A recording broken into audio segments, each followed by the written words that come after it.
আসসালামু আলাইকুম ওয়া রাহমাতুল্লাহি ওয়া বারাকাতুহু। প্রিয় দেশবাসী, আজকে কুষ্টিয়া ৭৭-৩ সদর আসনের মনোনয়নপত্র ঘোষণা দেওয়া হয়েছে। কুষ্টিয়া রিটার্নিং অফিসার কর্তৃক আমার মুফতি আমির হামজা কুষ্টিয়া ৩ সদর আসনের জন্য মনোনয়নপত্র বৈধ ঘোষণা হয়েছে, আলহামদুলিল্লাহ।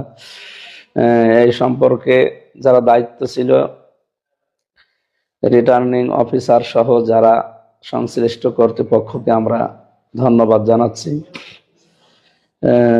এবং আল্লাহর দরবারে শুকরিয়া আদায়ের পর আমার এই আসনে, বিশেষ করে সদর আসন, কুষ্টিয়া সদর থানা, এবি থানা, আমার 4,40,000 সামথিং কিছু ভোট আছে।